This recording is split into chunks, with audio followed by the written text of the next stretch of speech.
Hi guys, Tammy here from Formflex Compound.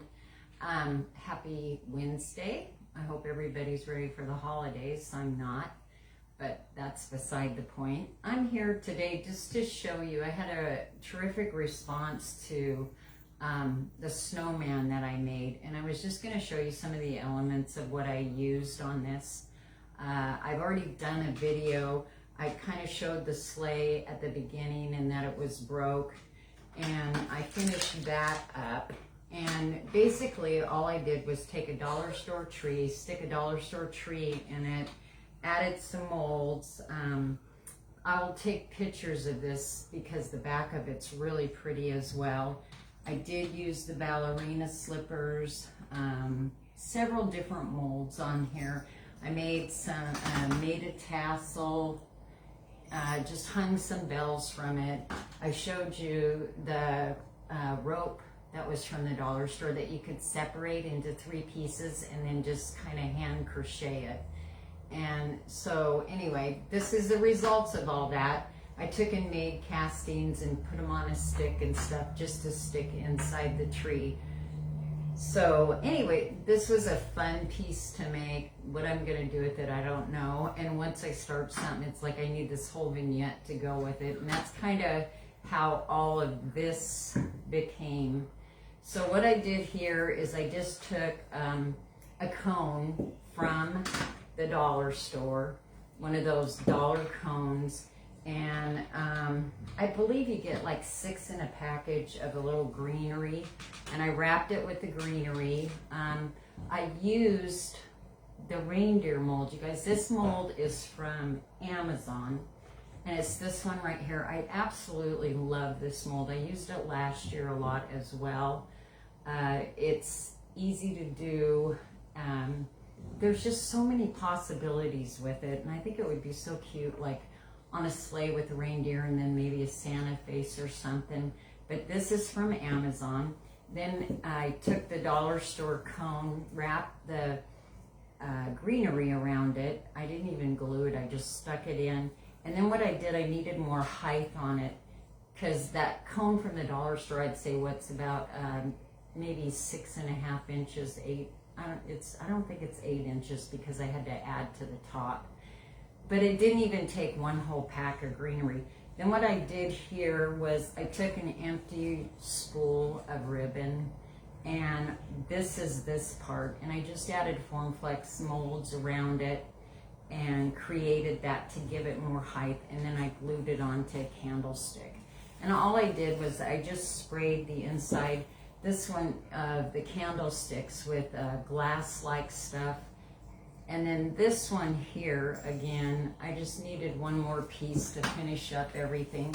So all I did here was I just took, I had a flagpole left over from the 4th of July off of one of those, you know, little cloth flags. So I took the stick from that I had left, and I just glued the molds onto there just to add a little, I don't know, inspiration to go along with the sleigh and that. Again, I used the reindeer mold. This one here is by Redesign, Stampedia. I always say that wrong right there. This one is, and this one is just a partial mold. I did a video on using partial molds, and this is part of that, and that's from Amazon as well. And then to make, let's see, is there a tassel? Yeah, there's a tassel on here. I used this twine from the dollar store, and there was jingle bells, and what I used for the crown cap on it was I just took this little piece off the jingle bell and used that, and add a little bit of greenery at the bottom, and it's good to go. I did have a lot of questions, people asking me what kind of paint I use. You guys, this is me. This is not for everybody. I spray mine just with this metallic silver, and it's basically, I'm always in a big hurry, and I do that, and then I wax it ever so slightly with a little bit of silver wax. Tracy says, hi, Tammy. Hello, Tracy. Yay. Can you tell? I'm scared to death, like normal. I'm never going to get used to this. Never. Okay, and then my sealer, I use triple thick. I just take my castings out and I spray them after, before, if I'm gonna wax them, I spray them before. The silver now, I didn't even spray top coat the silver because it's so shiny anyway, so I didn't even bother to put the triple thick on it. And most of your spray paints will say that they're good, you know, they'll stick to anything, plastic, whatever. So on this one here, this is the green that I always start out. It's Camouflage Green by Rust-Oleum.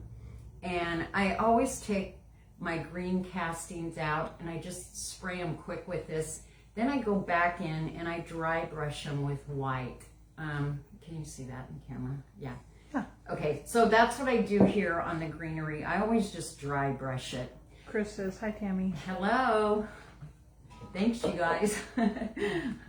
So what I started out with here, if you saw the post, it was just the dollar store snowman. And I took it apart and just actually drew a pattern. This is what the hat looks like when you get it apart. And I just took and cut out a piece of burlap, glued this right sides together like so, and then turned it. And that's how I just glued the hat onto him. Then what I did, because I kind of wanted an angel or a snowman with wings, I showed using partial castings. I think on the last video, I actually made one of these. And what I did is I just took and hot glued these. I just kind of positioned it. I didn't realize that tag was still on there. But anyway, I just kind of, I got it at the point that I wanted it, and then I just kind of hot glued them down. I don't use a lot of hot glue. Very seldom do I use it. I try to stay away from it only because a lot of my stuff goes outside and stuff, and I'm just not a hot glue fan. I love to use it for other projects, but if I'm going to put it outside or, you know, that, I just prefer to glue it. But this kind of stuff, you almost have to use hot glue on. So that's the partial casting that I did. I showed you the reindeer. This mold here is by KSD, which is Katie Sue Design. You guys, this is one of the best molds. I've had it for quite a while, and I use it all the time. You saw, if you've watched the videos, I've also done that on a great big picture with a lot of nutcrackers. I really do like that. The other thing that I use is, this was the partial casting. This is an IOD mold, and I just casted the bottom part of the wings. And I will only, sometimes I'll only use half of this, each half or whatever. But this is a great mold to use different elements and not have to particularly do the entire mold. Let's see here. Oh, here's just a casting of the nutcrackers by themselves. So that kind of shows you how they turned out. And I will have to say, I did order nutcracker mold last year and I ordered another one this year. What's kind of odd is that the one I ordered this year is bigger than the one I ordered last year. So I don't know how that happened. It's not by much, but you can definitely tell that there's a difference. Okay, I don't know if you can tell it on camera, but there is a difference in the two of them. It's not a whole lot, but there is a difference. And here's the reindeer that I cast with the reindeer mold right here. Okay, so this is a fun mold to use as well. If you don't have this, I would say it's well worth the investment if you're just looking for something different. Another thing that I did on this is I did use the rope that I showed you how you could hand crochet it or whatever, and I just wrapped it around. And then this is the Wilton mold here, and of course this is the one that IOD everybody's looking for, the trees. Let's see. Anyway, it's pretty easy. I'm going to show you this mold in a minute. This mold came from Michael's, and it's a trim mold. The other question that I've had a lot of people ask that I wasn't aware of, they want to know if it's okay to paint your castings. They want to paint them and then put them on whatever they want to use. And I have to say, you guys, it doesn't lose its flexibility at all. I pretty much don't do anything one particular color, so it seems like I always have to paint my castings and then glue them on later, because I don't do a lot of single color stuff. I wish they did, because it would go a lot faster. Then the other thing, so you can see, here's another one. This is really, really tiny. I'm going to be using that on this piece. If you say that you need a gift or you need place setting, like name tags or something. Now this is not my idea, okay? I got this from Rethink Fabulous, and I had been looking for those domes to make dome ornaments out of. You guys, I can't find them anywhere, and when I did find them, for one dome they were $6.99. Well, I don't hang on to anything long enough to say $6.99. So what you do is you go to the dollar store and you can get 8 of these clear plastic plates, okay? And all I did was spray paint the back of it, okay? And then as an afterthought, I decided that I wanted it to be, I just wanted more color. I was in a hurry last night, and I thought, darn, I was going to do a raised stencil, but then I didn't really want to take the time. And so afterwards, I did the decoupage, which still was very easy.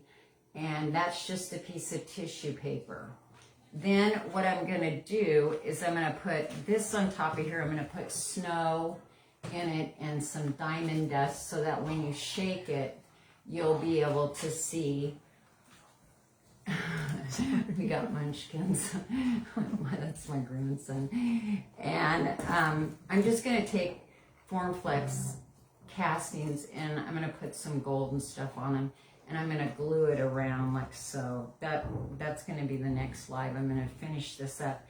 But if you don't have these, and this is something that you're interested in, it's definitely, after looking and trying to find gloves, this is definitely the ticket. And I think this would be really cute too. You could put this on a board. You could put your grandkids in there. You can't put a whole lot in them because of the thickness, but I'm not sure if you can see that, but still I got plenty in there. This was a redesign. This was one from Amazon, and then, oh yeah, this was a mold from Amazon too. All, you know, done like that. I just thought it was fun for the kids. And then I'll do some embellishments on the top and stuff. So, and the type of waxes, again, that I use, I'll be asked that question quite a bit. I use, I get these from Redesign, okay? Or I get them off of Amazon as well. Okay, so what I'm going to do next is you want to go get those molds, and I'm going to show you how to, I always feel like I'm so redundant, but what I'm going to do is I'm going to show you how to demold a casting. Releasable. Yeah, release it, because I have had people ask about that. And the key to that, you guys, is just simply taking and releasing the sides, okay?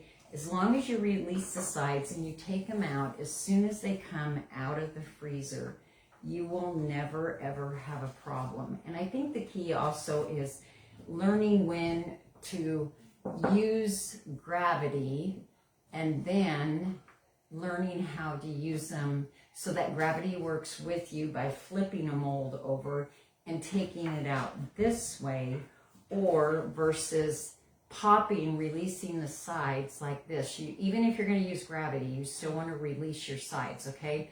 But you can release the sides of a mold like this, okay? And then gently kind of pull it back and pop the mold out. So what I'm going to do here, these just came out of the freezer. And can you see that on camera like that? Here, I can. Elaine says, hello, Tammy. Hello. And what I'm going to do is see how I release the sides. Okay, these have like points and stuff. So you don't want to lay this down and start rolling your mold back. You want to pop your mold out. It pops out just like that. If you have any shadows on it, there's a little shadow right here, which is just extra compound. There you go. Okay, so it turns out really nice. You can just take your fingernail, knock it off, let it dry, come to room temperature. Now what I'm going to do is I'm going to show you again. I'm going to release the sides, okay? I'm releasing them, and I probably shouldn't have put 2 in here so close. Now I'm going to use gravity, and I am going to just roll this back. And be sure that you cornstarch your molds. I did these castings right before we went live, and I said to my daughter, "Oh no, did I take and do the casting? Did I, put cornstarch on it?" But there you go. There's that one, and then here's this one, and you can see how easy by using gravity. So that shows you how to pop one out, and then this also shows you how you can release this, use gravity. This mold here is from Michael's, and I have a couple of these ones, and I really like this mold because the beading is very small. I use this one a lot, so a lot of times when I use a mold a lot, I'll use, like these are very inexpensive, so I'll get a couple of them, especially on trim molds. That's the only thing is trim molds, because I do use a lot of trim. As you can see, I trim everything out. Sharon says, "Hi, Sister Tammy." Hello. Thanks for joining me. I know Amber goes, "Mom, do you want to put something down that you're going live?" It's like, no. Let's just do it quick. So anyway, I hope that kind of tells you that answers the questions as far as the little snowman goes. He was fun to do. You guys, it's $1 plus your clay. You can add elements to anything. I think that's part of the fun of it, is seeing what you can end up with. And it's not going to break the bank, and you don't have to keep it forever. Yeah, you have time into it, but if you enjoy doing it, that's all good. So that's it for today. Hopefully we're going to do a pre-recording on putting together this little guy here. This thing right here. I guess you would call it kind of a snow globe, wouldn't you? Yeah. Or an ornament. And, you can make it into whatever you wanted. This is just the coolest idea, since, I know that you can't find those domes. And I did order some and made a snowman out of some, and I got them off of Amazon, but all you can find is the round ones. I can't find any halves that are oblong. So this is the next best thing, and it's real lightweight, so you could hang this on your tree as well. So thanks for joining me, and if you ever have any questions, feel free to reach out. Be sure that if you know anybody that might be interested in this video, to sprinkle it, and we'll see you next time. Everybody have a safe and happy holiday season. Thank you. Angel.